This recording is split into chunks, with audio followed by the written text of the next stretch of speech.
of course. But yeah, man, welcome to London Scousers. For those followers, like we said, we're gonna have a couple Arsenal fans. We've got one already, yeah, Mr. Shawn Riley, as they call him, aka Sus, top musician. So if you want to know more about him, we'll put the link in the description, and you can go and follow him on his journey, because he has his own podcast stuff and music stuff going on. So just watch this space. Indeed. And he is a Gooner fan, and welcome to London Scousers. And what's going on? We're playing each other, and it's exciting.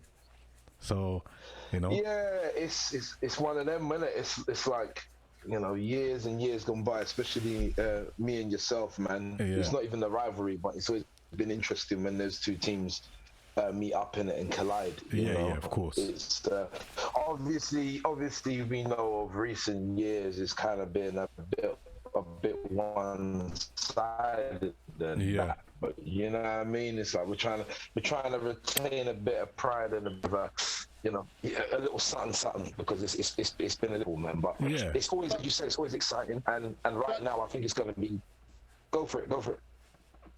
But you say that it's one-sided, but I thought it was one-sided. But Liverpool haven't won at the Emirates since 2016. It's true. The last person to score the winner against you guys was Philippe Coutinho with a free kick. Yeah, that's mad. Yeah, I know. In my head, I'm thinking we always beat Arsenal, but no, it's not. What we tend to do at yours is draw a lot. You don't turn us over. We get a lot of draws. Let me rectify it. We don't win much against you in recent years. That's the one. We may not be at a winning conversion rate, but we're not. We're getting the draws and we're losing this, and we're trying to kind of. We had a 4-4 draw a couple seasons ago, innit? Yeah.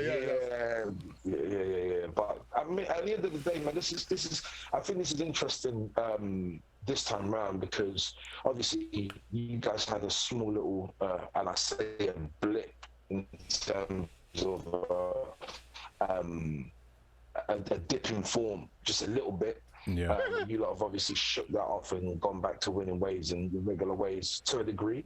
And I think the last time me and you spoke, I even said to you, I said, it seems like everyone is hanging on the coattails of Liverpool losing a game or a few games, and it's like, oh my God, are they gonna get rid of Klopp? Is this gonna happen? They're on the downturn. I said, you've got to look at consistency. And I said, over the last few seasons, you've got to look at the projection of where Liverpool's starting to form. There's no way you're going to look at that and think, okay, from here on, you haven't had your best defender for the whole season. Yeah, You've had injuries left, right, and centre throughout the team, and you guys have still kind of performed, give or take. Yeah, but I mean, the thing I've noticed is you guys, as fans, when you're upset, I understand you're upset, but when you look at the grand scale of things, you lot have done pretty well in terms of over a larger period of time. Right now, it's looking a little lackluster, but you've got to check it though. You guys are always in the conversation now. You guys are always talking about top 3, top 4, top 5, whatever it is. No one, at this moment in time, you think about it. I remember a few seasons ago, this was funny, because, and you might not know this, but this is a fact. I remember when Liverpool had a little run about 8 years ago, where it wasn't going too well. And I spoke to Tia and I said, yo, what's going on with Liverpool? And Mama said, oh, I don't watch football no more. I'm not watching football. I remember that. Yeah. They're upsetting, man. And the thing is, there was a few fans that were like that, but I understood it because it was a bad time. But when you look at it now, you can't even speak about Liverpool without thinking about Champions League. I would never picture Liverpool now in Europa. It's impossible for me. Yeah, of course. I can't picture that. And if you are, it wouldn't make sense because the quality that you have there. Do you know what I'm saying? Yeah, of course. Now we turn to Arsenal now. I got to look at it like from an Arsenal fan, and this is the thing, you might think you've got someone on here who's going to be very, very pro Arsenal. I'm pretty much someone who I call it as I see it. I say it as it is. I see it and I say it as it is. And with Arsenal, I've got to look at it like we were 15th at some point in this league, and people are quick to forget. 15th. Yeah. And the thing is, we were struggling to get out of 15th. It wasn't like, oh, there's a little issue here. We struggled to get out of 15th. And now we're fighting between 8th and 10th place, 8th, 9th, 10th. That's not a good look.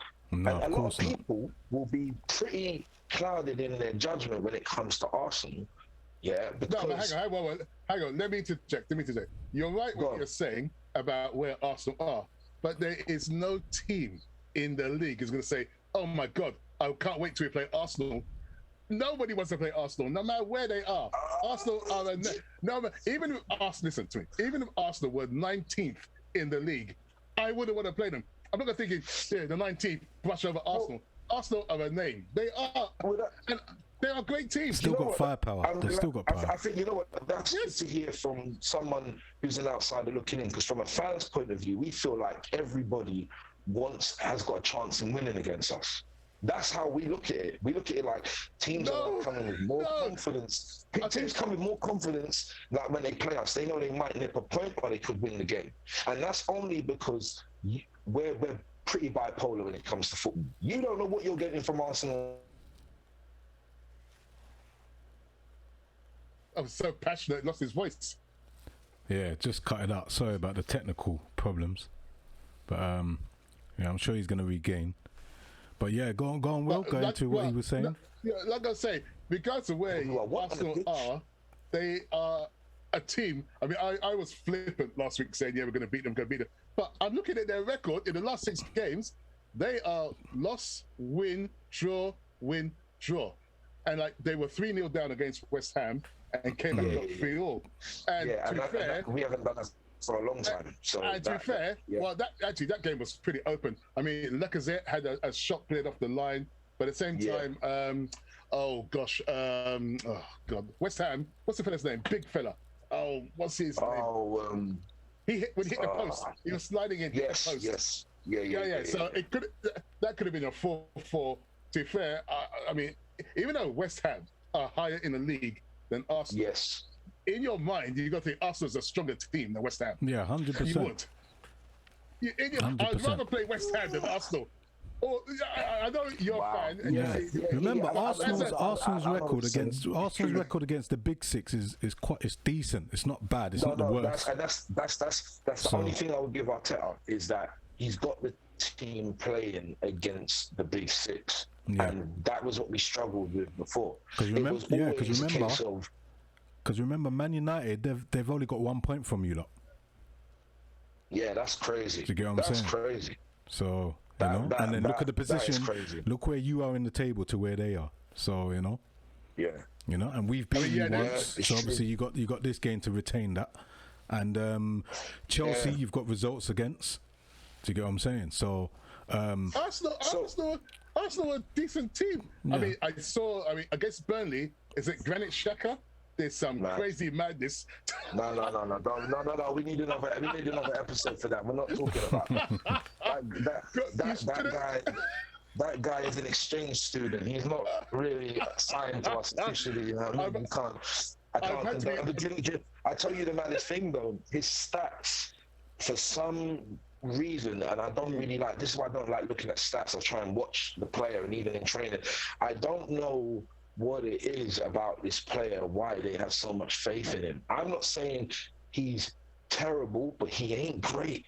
And the thing is, I've never understood this, that mentality of knowing that you're never going to be replaced or you're favoured that much. For me, that's poisonous for a squad.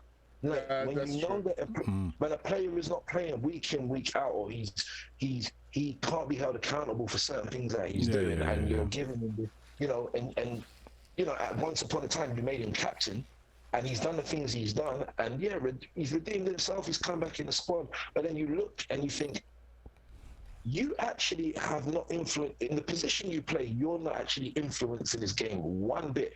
Yet your position on that field is guaranteed week in, week out.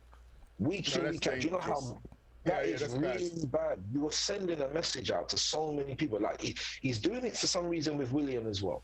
Yeah, I don't understand this thing. Now, William's not playing bad at the moment, but the point being is you've got more than one person in that position that came before him. I basically, and I was bad for it. Pre-season, I put Pepe on the clock because I said, this guy is not doing what he's supposed to for the money we paid for him, right? And then I looked at it and I thought, do you know what? In all fairness, he hasn't had a full season. Let me give him this season, to the end of the season, let me evaluate him.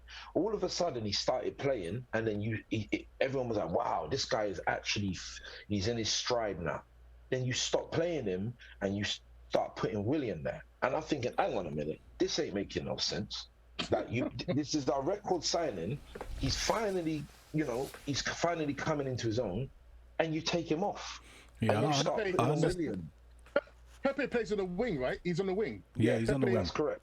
Yeah, because that's it. Because I've been watching Arsenal games all weekend. Oh, mate. Yeah, because that's what I'm saying. Going back to your point that you said about William, I've heard a lot from different Arsenal fans that they just don't seem to favour William. Every time it's like, oh, why is William coming on? Why did we buy him? All of this stuff. I'll tell you why. Yeah, they bought him for the experience. Was one of those players.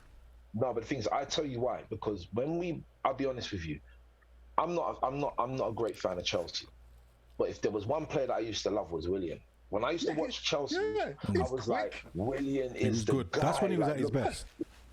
So when you buy someone, and all of a sudden, straight after he's been playing great at Chelsea, he comes to Arsenal, and it's a whole different person. That don't add up to me. Would you say that was the same thing with Fabregas then, because he came from Arsenal to Chelsea? No. Come on, man. No. Because Fabregas done his thing at Arsenal. He done his thing at Arsenal. Remember something though. What I didn't like was Fabregas came good at Arsenal at a time when we were short on players that could do anything for us. No, I'm talking about Fabregas. I'm talking about Fabregas gone to Chelsea. Remember, he went to Chelsea. Oh, you mean when he went to Chelsea and he didn't really do it? So it's basically vice versa to what William's done to. I think he done little bits, but he wasn't. He wasn't as good in it. That's what I'm saying. Yeah. Fair enough.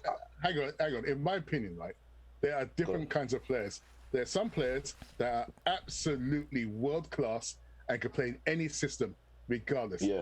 There's certain players that are very, very, very good, but for whatever reason, the system doesn't suit them. For instance, Fernando Torres. Yes. At Liverpool, oh mate, he was like God. He was like God. I mean, even towards the end of his career, because when he left to go to Chelsea, he was declining, but he was still. I can remember Liverpool fans weeping that he was going to Chelsea. He went over to Chelsea, and for whatever reason, that was a freak show, man. That was awful, man. We got 50 million for like some dead duck. That shows not all players can adapt to different systems. Whereas some players, let me say, where did he go after Chelsea? Did he go to Atletico? He went to Madrid. But he was a god for a season or two. Well, they worshipped him there. He did. He was like their captain, youngest ever captain at Atletico Madrid. Yeah. And he got back in. He got back into the Spain team as well. Yeah, he did. He did. But even then, when he was at Liverpool, the guy was scoring goals for fun. He couldn't. Yeah. But again, he was saying Steven Gerrard helped him. Blah blah. They had good link up. But after he left Liverpool, he couldn't recapture that height again. Because, like I said, some players, like to me, Luis Suarez can play in any team. He can play in he's a player that he can play in any team. Definitely. Some players are absolutely world class. And we'll get on to that in a bit as well, because that is one player I regret not taking because of that senile idiot that decided to offer 40 million and one.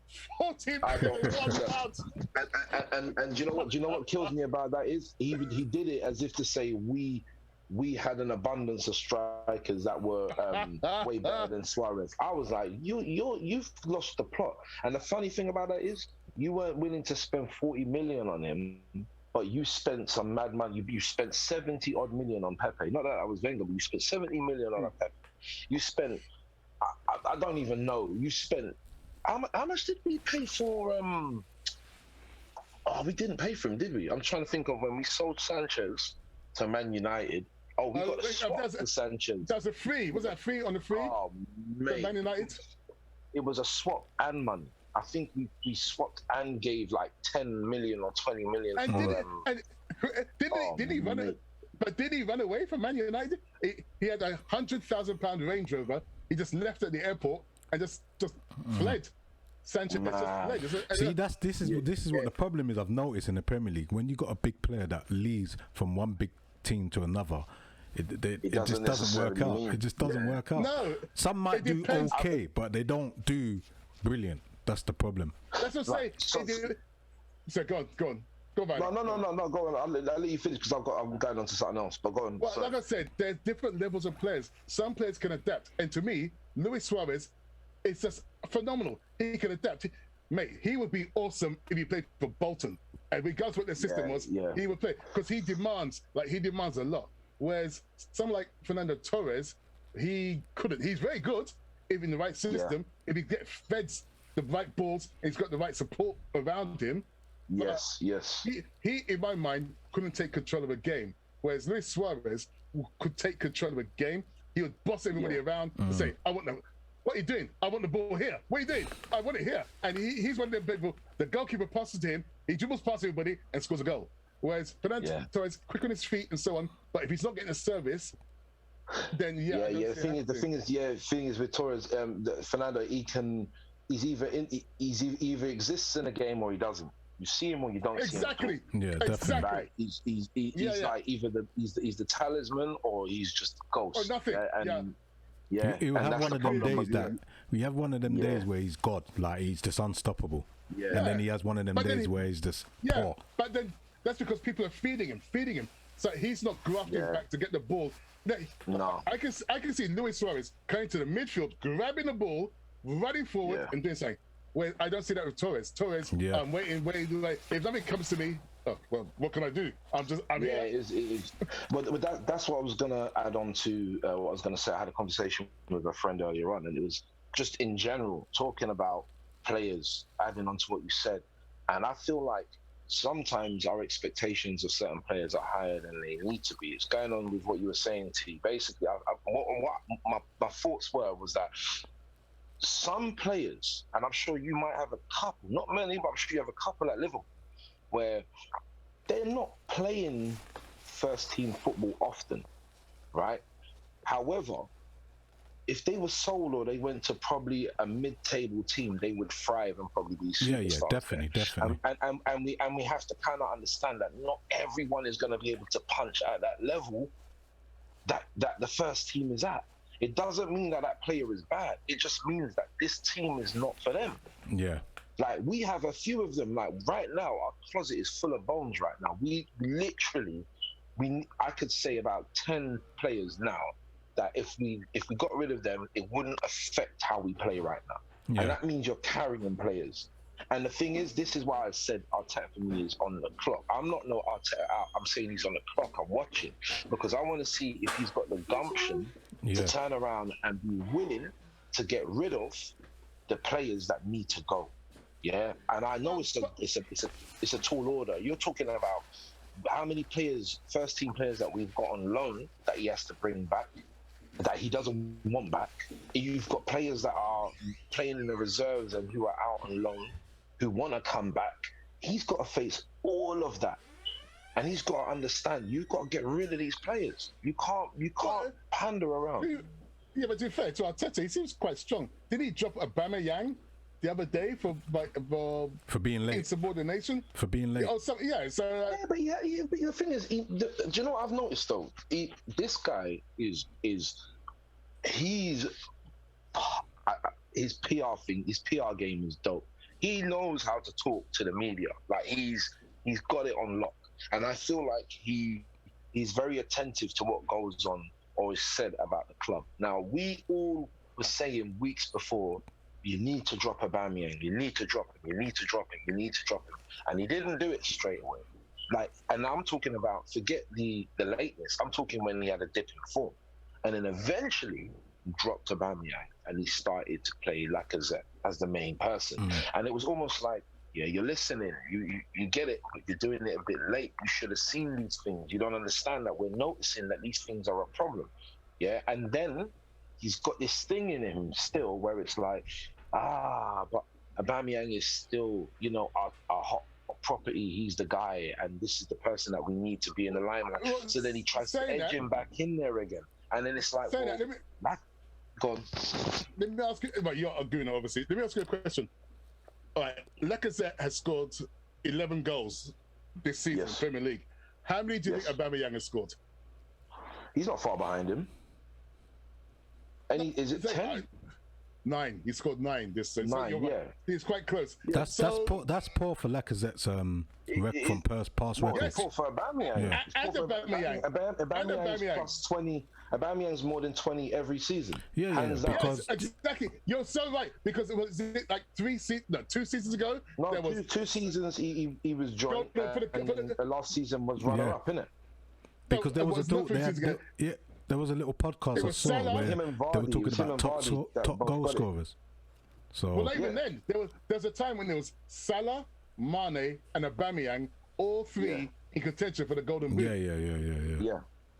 And I remember he decided but he's always been, for the last 2 years, he's been there. 2-3 years, he's been there. Like if he's won it, I think joint with Vardy, they had the same amount, and he's been runner-up as well a season, and this season is just literally 9 goals. My mum could score 9 goals, and she's dead. That's what I'm saying. But yeah, man, obviously we. No, but why? I don't watch Arsenal. Is he not getting the service? Why is that? No. I think there's a lot of things, and people keep talking about the contract. The contract's got nothing to do with it because he's. If you see him at the end of his contract, Lacazette is at the end. And all right, so I think that's a more vital thing to talk about than the Aubameyang, because Aubameyang is a bit more obvious. We know that you can have a dip in form. He's had issues with his family and what's not, and his mind's not really been where it needs to be. What I will say, and this is what's interesting now. Aubameyang is on if I'm correct, is he on 300 grand a week? Well, to be fair, I swear it's Ferrari outside Havertz. I think you're right. He's on.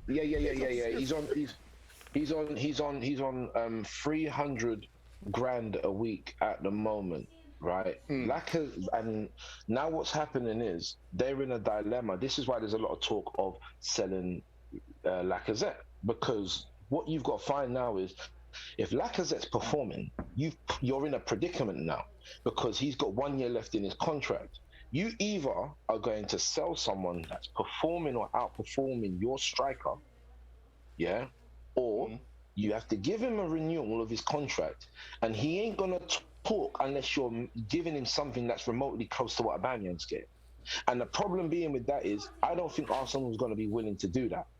Yeah, you're not gonna give Lacazette 300 grand a week. You're not doing that. So I'm curious, do you guys have the same policy? Because I remember under Arsene Wenger, he kind of had like a wage cap, because you guys obviously were building the Emirates. Yeah, Wenger was like, you are never earning what everyone else in the Premier League's earning. No. But Arteta, is he of the same philosophy? I don't think so. I just think it's gonna be something that he's just got to face and say, no, that's not what we're having, or it is. I mean, you got to look. I mean, let's be honest. Aubameyang's just signed a new contract. It was a 3-year deal. This season's already kind of wasted. That's out the window right now. You look at the age. His contract's up until what? He's 35. So he's 31 now. No, 31. Yeah. So until he's like what, 30, 34, 33, 34. So you know that he's probably got one more good season in him, and then it's gonna start kind of going downhill. So I give him next season, and then after that he's got 1 year left, and You think that'll be it for him then? Yeah. But I think so. But the thing is with Lacazette's not far behind. Yeah. In that regards. Yeah, so but to be fair, but hang on. It kind of I know what you're saying about the age, but also depends on what system the team play. How old is Lionel Messi? I hear that. No. I'm not worried about the point I'm trying to make. I'm talking from the money standpoint. The money standpoint is that Lacazette can hold him for ransom now, because if he's performing and he's due a new contract, you now have to look at that and think, do we give him 3 years as well, knowing he ain't got 3 years in him? Or do we just give him a 1 year extension? Do we give him 2 years? How are we going to do this? Because that idiot has gone and given William, bro, he's got a contract till he's 35, 36. Yeah. He's on 220 grand a week, bro. Yeah. But I swear on his last few games, he's done okay. No, he has. Yeah, in his last few games. It's taken time though, you're setting yourself up for failure. Yeah. Because Lacazette is on anything near what William's on. Yeah. Right? And he works twice as hard. So when it comes to negotiation, now there's no way you're talking to me about any amount of money you're going to give me that's less than this man. Yeah. Do you see what I'm saying? No, but there's also different factors to consider. I mean, I'd say I don't watch Arsenal much, but injury. Yeah. For instance, we've got like a Liverpool. We've got Nathan Phillips, who it's come from nowhere and actually was voted NFC Player of the Month. Is it? Oh, okay. That's good. Yeah, he was, but he doesn't get injued. Oh, hang on, I've got meetings. Meetings over. He doesn't get injured. He's running out of time. We have to get extension. You take into consideration a person's injuries. What do? Do you pay more for a person who might not be so great but doesn't get injured, or do you pay more for a person great but gets injured a lot? Like our Matip, our defender, he's considered to be like world class, but he plays like 5 games in a year. Yeah. Like, what do you do? Do you give him more money, or do you give Nathan Phillips? Yeah, it's true. It's true. It's one of them ones, isn't it? I just feel like the infrastructure at Arsenal needs to be a bit more prominent and a lot stronger than what it is. And obviously he's got. But it's getting there, though. It's getting there. He's doing it slowly. It's a rebuild, isn't it? It is getting there. But as I said, he's got better than it was. It's better than it was. And remember last season. Last season you finished. It was quite low, wasn't it? It was about 9th. Nah, it wasn't as low as we are. No. You're mad. Where did you finish last season? No, we were 6th, 7th. 6th, 7th. Because they're going to. Yeah, because they're going to Europa, obviously. Europa.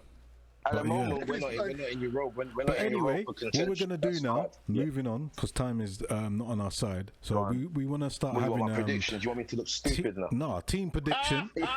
We just want to hear, Flix, we want to hear on your side who you think should play for Arsenal against Liverpool and your results prediction. All right, cool. Right, so my lineup is obvious. My lineup is Leno in goal. Okay.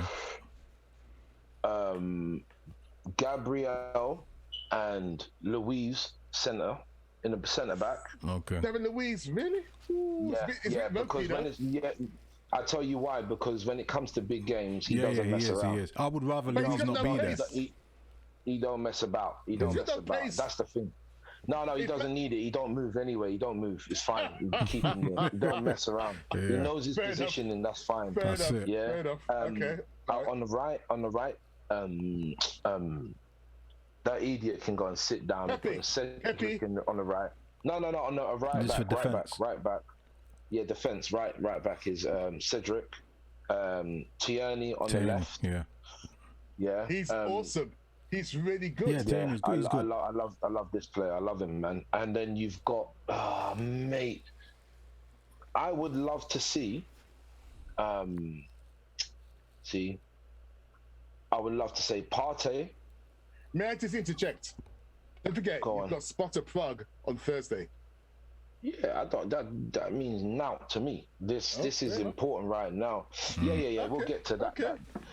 Because Sparta Prague is a serious team, but we got to climb up the table. Because if we don't win the Europa, we have to get in a position in the league in order to even get Europa. Yeah. So I think they're just as equally as important. Really? It's important. But anyway, just carry on with your team prediction. Let's get that out of the way. It's true. That's cool. That's cool. Once upon a time, I would have said Partey and Ceballos. Ceballos is not performing right at the moment, so I would say Partey, and I would say Odegaard, I would also say, how are we going to do this? I would have said Saka on the left because he links up well with. He's very good, actually. Saka, he's very quick. Yeah. Oh, this is annoying. No. Let me switch that. Put Pepe on the left, right? Put Saka on the right.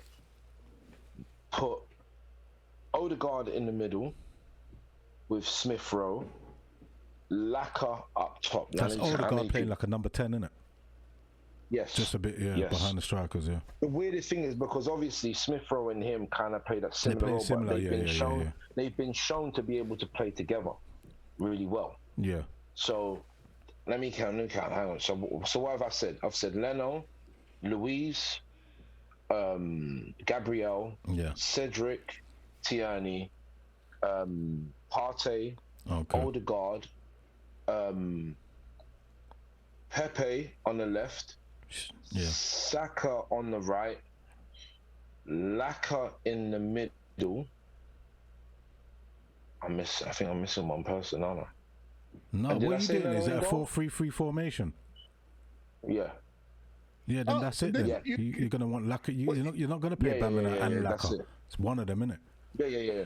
No, what he's been putting Aubameyang on the left, innit? Yeah, but then that means he won't be playing. He would have to take out either Pepe or Saka, innit? Yeah, it's got to be one of them. I think we need to hit you lot on the wings. I think we need to do that. Yeah, I think that's their best chance because, like I said, no. That's their best chance to get us because Robertson. Because Robertson let me say something. And Thing ain't been playing well. Yeah, both of our flanks. I'll tell you why. Because both of our flanks, with the players I've picked, they have an understanding with each other. The wingers and the wing backs, they play this overlapping football all game. They can run all game. Tierney don't understand about being defended. Tierney will be midfield, striker, and defense, so he'll overlap. Yeah. Then you've got Pepe, who's finally getting in his stride, so they can communicate. Then you've got Saka, who's on the right, who don't stop. He's brimming with confidence, and he will attack. But then you've got Cedric, who overlaps and has got pace and will cross the ball and run down the flanks as well. So there's a lot. It's an attacking mindset, and the reason why I said Laka over Aubameyang is because I find that Lacazette is performing well with the youngsters more than Aubameyang is. Lacazette has found his stride with that kind of setup more than how Aubameyang's got this thing where Aubameyang's more of a workhorse in terms of he has to turn, he has to do this or that, he has to run at them, and he has to create a bit of brilliance. Whereas Lacazette, it's quick and simple. Let the kids run, they feed the ball through, let him bang it in. Now, another thing is, it gives us a gear that we don't normally have. If Laka's not doing it, we can bring Aubameyang on. Do you know what I'm saying? If certain man ain't doing it, if Pepe's not performing, then we can bring the other idiot on. If you know what I'm saying, we can switch you got players, man. You definitely got players in the locker. I'm watching AFC TV or AFTV, and they say you've got full squad, and you're strong. And I won't lie, I'm worried. I think we got options, and the difference is now we have attacking options. Yeah. And we're not doing this whole fancy, pretty football, but not going anywhere. We're actually moving forward. That's all I've ever wanted. But those days are gone. We the thing is, the ball in. We know how to retain the ball, because I think when Arteta first came, that was still there. It was this whole just hold the ball, pass it around, but we don't know what we're doing moving forward. Now it's kind of like, oh, okay, just go. We already know how to pass around, but now we have to start going towards goal. And I feel like that is it. I think I don't know. But I think I'll tell you why, because I think having Partey in this game will sit. He won't push too much. I will also tell you that's my team, but in the real world, I know that's not the squad he's going to put out. Yeah, I understand. I'll tell you that from now. So in the real world. So who would you say you're worried about then in Liverpool team? Who would you worry about? The whole team, bro. Oh, listen to this guy. Even the dinner lady. Mate, no. Well, the thing is, who have you got? Who's injured at the moment? We've still got a few injuries, but we're getting players back now. Is Fabinho there? Yeah, Fabinho's there. Yeah, we got Fabinho. Firmino is back. Henderson injured. I can't tell you who I'm worried. I can tell you what we're gonna do. No, but tell us what players you would be looking out for. It's obviously based on your team lineup. No, but I mean I will, but I'll tell you. I will just pinpoint what we're gonna do and why we're gonna do it, and I'll tell you that, and that will tell you who we fit. Go on. Salah is a continual threat. Yes. Yeah. Firmino's a continual threat.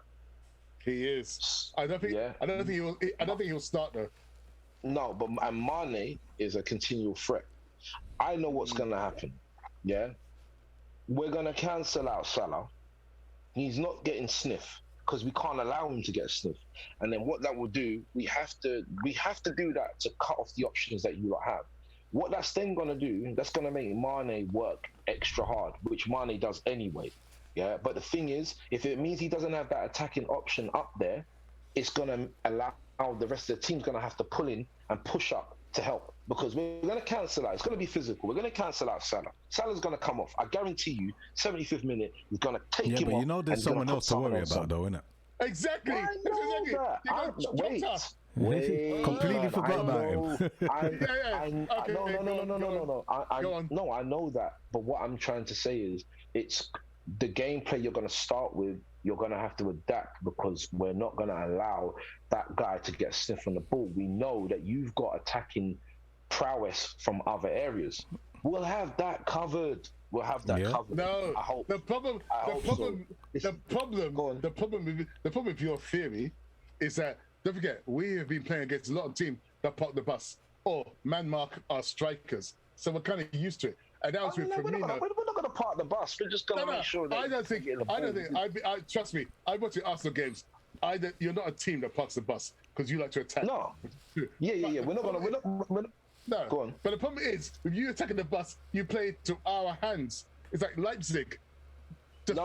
I never said we're going to park the bus. I just said we're going to make sure that guy is not going to get the ball, or it's not going to be made easy. It's going to be a very uncomfortable game. It's the wrong tactic. If you want my opinion, it's the wrong tactic, because if you want to beat us, park the bus. Park the bus. That's the best way. Nah. No, but think of it, Fleets. Remember, all season. Have you seen us how we've been playing all season? Have you seen that so many teams have parked the bus and we can't break them down? And then they just get us on the counter attack. I don't. We're gonna kill you. I don't think we're gonna play out and out attacking football. I just pinpointed how we're gonna slow down one of your players, one of your talisman. That's one player. You got one player. And remember, we got Fabinho back in the middle. But anyway, I know that. Don't worry about that. We leave that as that. Will, we need to do team prediction with Liverpool now. So I want to hear the team prediction from you. No, but I haven't even done a prediction. You said your team prediction. Go on. I'm sure. I thought you scores. What's the score? That's after. Okay. Go on, Will. Right. My team prediction: Trent, Phillips, Quebec, Robertson, defense, midfield, Fabinho. I wouldn't say Thiago, but I think I'm going to leave Thiago till Tuesday against Real Madrid. So I'm going to go Fabinho, Keita, Jones, because Jones is in the role. I don't think he's going to start against Real Madrid, but he was the best player for the England under-21s. Then he got sent off because he went crazy. And our forwards will be Salah, Jota, and Sane. Do you know what? I had the exact same lineup as you. Exactly the same. Because we're awesome. Yeah, exactly the same. Because I was thinking, he would leave. He's gonna leave Thiago out for the Real Madrid game, definitely. That's what I thought. So I thought put in Jones, Wijnaldum, and Fabinho. So not without. No, not Wijnaldum. I mean, Wijnaldum's he's played a lot of games. No, I think he's gonna play Wijnaldum, definitely. This guy's gonna die on the pitch. No. He's gonna play him. He needs the work. He's got the work rate, isn't it? So. What about Keita? No, not Keita. He ain't gonna play Keita. He's gonna put him on as a sub. We know what Keita's about, man. Yeah, definitely. He's an awesome player. Definitely. And I think because Arsenal come out, they like to attack. They're going to leave spaces behind. Yeah. But I still think in that game, we're still going to hold a lot of possession. That's what's going to happen. And then Arsenal are just going to start counter-attacking. They're going to try to attack, and then it's going to change. Because of we're going to keep holding the ball and pass, it's going to change it's going to change their game. Arsenal are dangerous without doubt. Yeah, 100%. They're not a closing. No, but they're not a closing down team. I watched a few of the games. They don't really close down, and we play football 100 miles an hour. So we need to close down and try and get the philosophy is like if you lose the ball within 10 seconds, get it back. Yeah, is our philosophy. Obviously, it needs a lot of injuries, as you can see. But yeah, I in my mind, Arsenal played beautiful football, and like they are magnificent, without doubt. But I wouldn't say as beautiful as before. I'll say in a few years ago, they're the ones that started it. They started the whole thing. Man City are new in the thing about the good, beautiful football. Arsenal started it. Beautiful football. Arsenal just walked the ball in. Yeah. They started it. Started the whole thing. You know, Arsenal, I don't watch other teams, but I would watch Arsenal because they were just magnificent. Yeah, of course. Now, I think our 100 miles an hour football, like we did to Leipzig, 100 miles an hour, close them down, get the ball, job done. I reckon we're gonna smash them up. So, Will, you could start it off. What's the score? 3-1 Liverpool. 3-1, yeah? Okay. Well, 1-3 because we're playing theirs.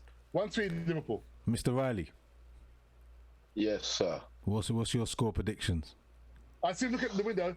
He tempted to jump out the window. No, but mate. No. I was just looking at the sky to see. I saw suicide. I was looking that way to see if there was pigs flying, mate. That's what I was looking at. Do you know what I mean? That's what pigs I was flying, looking at. But don't worry, That's good. We're gonna have a lot of tissues for you. I'm gonna buy a big pack, 6 pack for the reaction. Listen, I'm not deluded, right? I know that. I tell you what, this thing is quite open. I know who's the favourites, but that's neither here nor there. This almost feels like a derby without being a derby because of obviously the names of these teams. So I'll be honest with you, I don't think this is going to be a high-scoring game as much as I'd want it to be. So I feel like, and I've got 2 predictions. I feel like there's going to be a winner. And I think it's gonna be 2-1 either way. There's not going to be a draw. It's going to be 2-1. I feel like Arsenal win 2-1. Interesting. I feel like Arsenal win 2-1. But if they're not in their game, I think it'll be 2-1 the other way. But I'm with Arsenal 2-1. Okay, that's fair cool. Enough. Well, history says a draw. To be fair. I think I'm going to do my prediction now. I think. I think it's not going to be a high-scoring game. I think it will be. I think the fact because Jota's on form, I believe we can win 2-1. I think it will be 2-1 to us. Because remember. All right. Let me ask you something. Because you asked me, who do you lot feel are a threat? I'll say Pepe. Pepe and Saka. Lacazette. I'm skipping Lacazette. No, I'll say Pepe or Saka.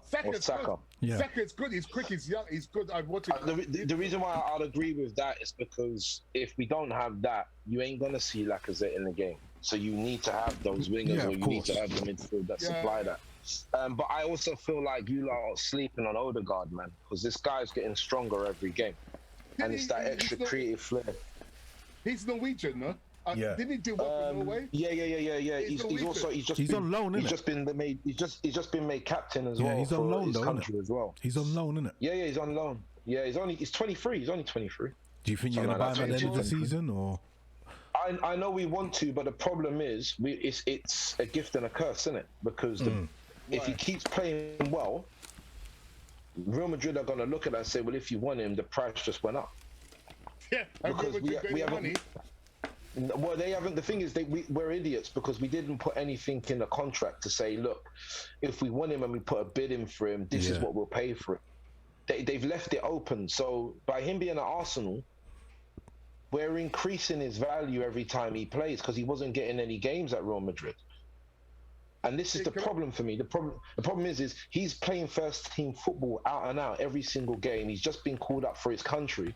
all of these things is raising his profile. So Real Madrid will be like, well, to be honest with you, yeah, we're probably selling, but we ain't got to sell him for chump change now. Do you know what I mean?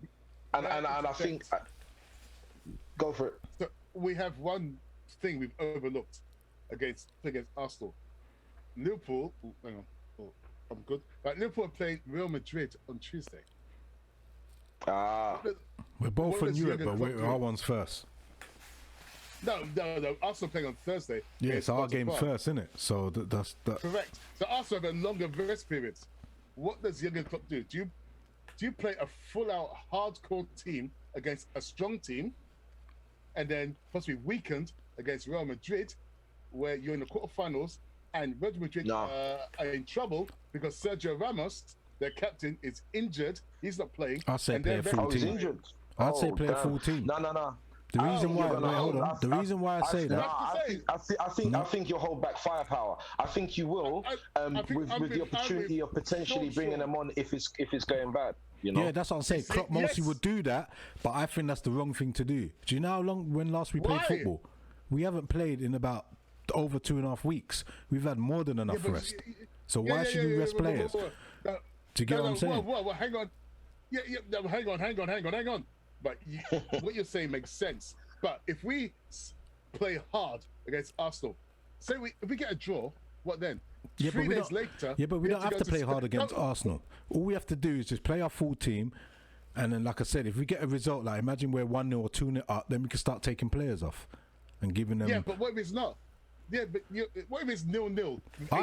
But that's fine. Even if we got a draw and our players are all right, then they were still fresh enough to play for Real Madrid. I say just go all out, bro. We can't keep resting players, bro. Bro, we've had a long rest, you know, 2.5 weeks. They're not fresh. Think of it like this. No, think of it like this. Look at Jota right now. If he didn't go and play for Portugal. Yeah, then that means that would have put down his goal tally. So that would have his confidence wouldn't be as high as what it is now. But now his confidence must be even more high. He scored about 3 goals. Don't forget, we're playing Arsenal on Saturday, right? Yeah. Whatever the score is, it's not an easy game. It's a tough of course game. not. And then next day we got to fly to Spain, do training, and then play against Real Madrid. I say go all out still go all out. Nah. Klopp's a psychological don. He's not going to do that. Squad. I know he's not going to do that. And what he is, you're right. Shawn Guna is right. You're not going to do that. He's not going to do that. He knows that we're expecting that, and he's not going to do it because I think he believes. He knows that by holding back, if things do get dire in that game for whatever reason, he can call upon said players if need be. But if he doesn't have to, he won't do it. Yeah, but the reason why, he's got to look at we got to look at like this. No, but you guys have the thing is, unlike most teams, unlike us, like we don't have that. You guys have a quality first 11 and probably a quality second 11. You lot can call upon. No, it's not. Our second 11 is this rubbish. Is why in the position where we are. That's why, bro. I stand corrected. It's not quality, bro. It's okay, but it's not quality. So our first 11 would be A. Our second 11 would be C+. Something like that, yeah. The difference is horrendous. It's like wow. Yeah, it's really bad. Put it this way, Arsenal's squad can compete against our one. Maybe it might even be a touch better. Yeah, but what I'm saying is at the moment, you've got, as you said, you've got a very important game midweek that you've got to deal with. Yeah, I know. It's a big game. It's a big game. And let's be clear on that. That is probably just as important. But that's what I said. Do you think Arteta is going to rest players as well? Because he's thinking there's nothing in the league. Hang on. There's nothing in the league. Do you think he's going to rest players? Hang on. No, how can you afford? Bro, the comparison you're making with our European game to yours is miles off. It's miles, but it's miles, but it's still a semi-final, blood. It's still a semi-final. No. I'm with Guna. Listen. Let me be clear. Do you reckon Arteta could afford, especially reputation-wise and the morale that we need, to put a half-decent team and get smashed at home and then go into that European game with our heads down. It will have a knock-on effect. That's what I'm saying. I'll say the only reason, if he did, I'll say that he might do that, but I was thinking the only reason could just come to mind why he won't do that, or he might not do it, is because he tried to do that against Southampton in the FA Cup and it didn't work. Yes, they come out. So hang on. Yeah, that's what happened. But FA Cup is not the same as you. No, of course not. But I'm just saying he did. That's what he done, innit? No, I get it. But he's going to think now. Arsenal are in 9th position, right? And so you're 7 points behind top 4. You have a very strong chance of winning Europa League. What do you do? We have to. We have to win it. So what do? Do you pull out a full team, strong team, and possibly get a draw? Consider your history against Liverpool at Emirates. Get a draw, knack it. Well, to be fair, you guys have got a 4-day rest period. So yeah. If he does pull out, so I think you're right. We can go more all out than you guys. We can go more all out. I understand. Yeah. Whereas we have 5 points adrift from top 4. You've got Chelsea who are playing very, very well. Man United, I hate them, but they're playing well. Man City, forget it. Man City outside. So you can only hope that like West Ham drop or whoever drops. So you got 4 or 5 teams fighting for that 4th place, basically as well. Or Leicester drop. So it's West Ham, Leicester may drop. So you got 4 or 5 teams fighting for those last 2 places. Or you just go all out Champions League. Real Madrid got injury issue now with Ramos. Yeah. What do you do? As a manager, something it's a toss of the dice. Yeah. You could split your resources, possibly get top 4, get into that Champions League, or nah. The more you say it, sorry to cut you. The more you say it, the more I think Klopp is hedging his bets more towards Champions League. You're right. Definitely, 100%. I think that's what he's doing, and I feel like if in that first leg against Real Madrid, he can capitalize on their injuries and get a big win, it gives him a bit more peace of mind going into the next leg. So he's going to have to hit them hard. I don't think he's going to sit back. I think he's going to hit them hard. So I feel like then, in the Arsenal game, I remember we're on the back foot in our positioning compared to yours. I don't think you guys need to go into 5th gear in order to beat us. We can, to be honest with you, Arsenal are decent, but we usually come a crop up. We usually are our own worst enemies. We're the ones that usually create problems that we get punished for. You guys don't have to get out of 1st gear and you could potentially beat us within the first 15, 20 minutes of the game. And my thing is, I'm telling you, listen. We need to be on full throttle to beat certain teams. Listen. Have faith in your team. No, because it's not just. I know you're talking from the standpoint of being a Liverpool fan. I'm looking from the standpoint as Arsenal causing their own problems against most teams. Even if we win, if you see the problems that we create, they're unnecessary problems that we get punished for. They are. So what I'm saying is I know for a fact from seeing what Klopp's done in the past, Klopp ain't really that bothered about Arsenal like that, you know. They don't want to lose, but I don't think he's going to go all out like this is a cup final. He's not doing that. And I feel like he has faith in the players. I feel like he has faith in the players that he's going to pick to do the job. He'll probably sit down or train them or do whatever and say, listen, this is on you lot because we've got another notch to step up midweek. So don't make these talismen come on and do the job you're supposed to do. Don't do that. I should actually change my slight prediction because the more we talk about it, I mean, like when he played against Fulham, he played basically a League Cup team because obviously in his mind, Leipzig second leg, Champions League. You can just see Champions League is his main priority. It makes it for interesting contest because the simple fact is we're both playing in semi-finals. Was it quarters or semis? No, quarters. Quarters in Europe. So it makes it very interesting of who's going to be playing in that match because that would determine. What's more interesting is I'll be interested to see what happens after the Arsenal-Liverpool game. And if we both win in Europe, that would be insane as well. I don't know, whatever would have been spurred on from the game that we had to then go and perform and both bury the teams that we play in the quarters. If I was a manager, I'm playing a weakened team against Arsenal. No disrespect, but it's going to be much harder for me to get to top 4 than for me to win the Champions League, I think. Real Madrid are injured. Well, they're not the same force they were. Their captain, their talisman, is injured. I would rather go full bore, smash them up, win them in the semi-finals. Because playing against Arsenal are a strong team. No matter what you say, doesn't matter where they are.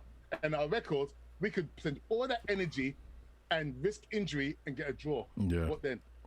It's true. What then?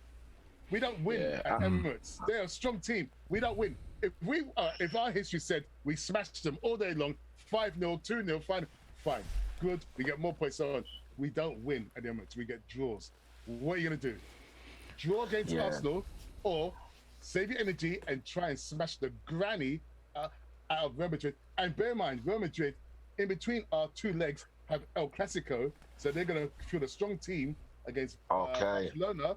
And if they got Barcelona, so that makes the whole thing interesting.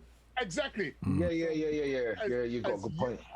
As Jurgen Klopp, what is going through your mind? What do you think? And also, Mikel Arteta, waste your time. But the thing is, we my prediction was we put out our strongest team.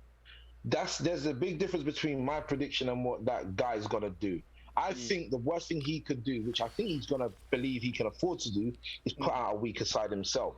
And I don't think Arsenal have the same luxury as Liverpool when it comes to that. I feel like we just need to go all out with the squad we have, because we're not playing at Real Madrid midweek. No, we're not playing at Real Madrid. But if you save your team and you smash Sparta Prague and you win the Europa League, you're in Champions League next season. So what do you do? You save your energy. Because you're in 9th, yes? Yeah. If you're in 9th, do you say what? So do you spend your energy trying to climb up the table, or save energy, smash up this? Because you can win the Europa League. Yeah. You are win the Europa League. So save your energy, win the Europa League. Listen. My head tells me obviously Europa, but my heart is like the pride of I'm not trying to put out a weak team against Liverpool. Anyway, do you know what I'm saying? We're gonna have to stop. We're gonna have to stop it here because time's run out now. I know. Don't worry. Yeah, but like I said, we're gonna do obviously a reaction and all of that. So nah. As I said, if you not better, man, my signal is not gonna be strong enough to needs to be on. You can't run away like that. It don't work like that, blood. You have to show us pride, you know. You get what I'm saying? So, good, but I think we're expecting another Gooner fan to be on tomorrow as well. Someone completely different. So it makes it more interesting. But Mr. Riley, it's been great having you here as an Arsenal fan. Big up. Just help spicing up the podcast. It's my fist bump. But man. So like we said, just on the socials, man. Catch me as well. Catch me on Instagram. We'll put that all in the link. We'll put all the link in the description. And I've said that already at the beginning. So that was a good little introduction. Of having a fan onto our podcast. So watch this space. As I keep saying, just keep following the podcast. Like I said, we're new in the game, and we're trying to strive and we're trying to get bigger. Up there. You big up yourselves, man, for doing what you're doing. I never thought I'd be on a Scousers podcast, but of course. But that's what it's about. It's not about Liverpool fans, isn't it? It's about others, isn't it? You know. But hopefully we will see you on the reaction. We will have a lot of tissues for you. So you know, there's a lot of crying going on. Yeah. So and therapy. You know. So so we will leave the links in the description, and thank you very much for everyone listening to the podcast. London Scousers, here we go. You know what time it is. This is what we do. Have a blessed day. Enjoy that match and enjoy your evening. See you later. We'll be back tomorrow. And happy Easter. Yeah, happy Easter. And we'll see you tomorrow. For the reaction. See you later. All right, peace. One. Are we off air? Yep.